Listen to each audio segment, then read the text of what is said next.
Ẹ káàárọ̀, ẹ káàsán, ẹ káalẹ́ ní ibikíbi tí ẹ̀yin ìyá wa ní ọba wa ní nílé lóko ní adúpẹ́ lọ́wọ́ Ọlọ́run ọba tí ó mú ayé ọjọ́ títì yìí tó dẹ̀ mú kí adájọ́ tí ọjọ́ sì pé fún conference èyí tí a fẹ́ ṣe lénìí ní ìlú Àkúrẹ́. Adúpẹ́ lọ́wọ́ Ọlọ́run wípé Ọlọ́run mú wa rí ọjọ́ ìní adájọ́ náà ọjọ́ sì pé lénìí. Ẹ̀yin bàbá wa, ẹ̀yin ìyá wa ní òkè òkun nílé lóko lókè òkun, ẹ jọ̀ọ́ a fẹ́ kí ẹ bá wa ká lọ nínú prógráàmù yìí. Ẹ ṣé gan-an. Koiki Media bring the world closer to your doorstep.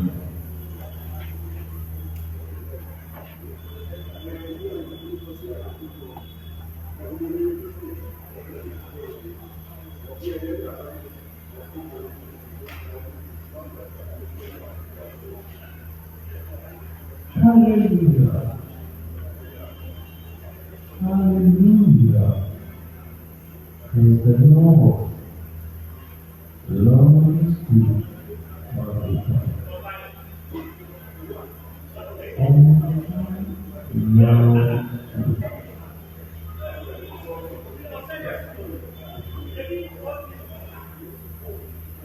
The Lord is good all the time.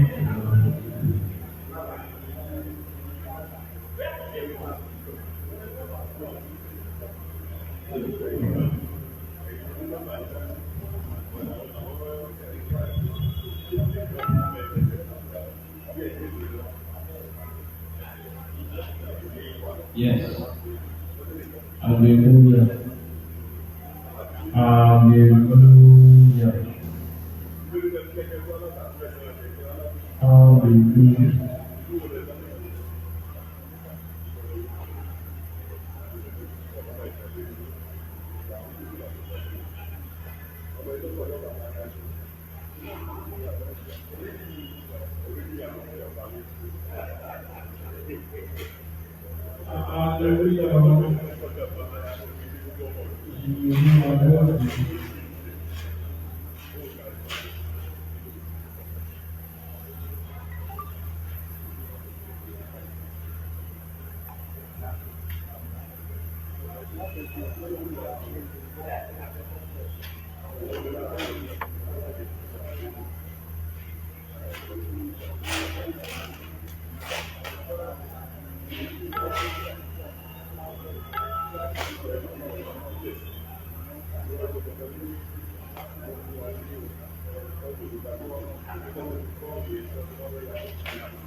Koiki Media bringing the world to your doorstep.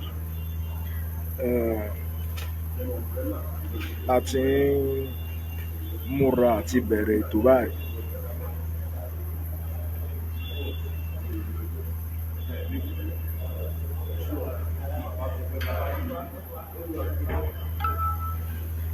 And that's the flag yẹn lẹ̀ ń wò yẹn tí Koiki Media send sáwọn pásítọ̀ wa lákùrẹ́ fún conference ti èmi tí a fẹ́ ṣe. A dúpẹ́ lọ́wọ́ Ọlọ́run fún ọjọ́ ìní tí ó mú ayé ọjọ́ ìní láyé àti àlàáfíà. A lè dúpẹ́ lọ́wọ́ Ọlọ́run, a dúpẹ́ lọ́wọ́ bàbá wa Koiki. Ohun tí wọ́n fi ránṣẹ́ sí bàbá wa Reverend Paul ní flag tí wọ́n fi ránṣẹ́ sí wọn, òun náà lélẹ̀.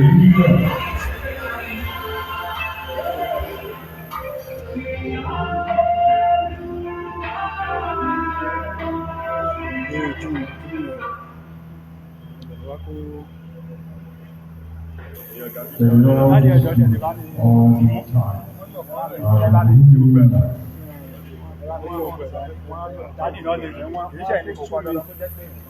Hallelujah.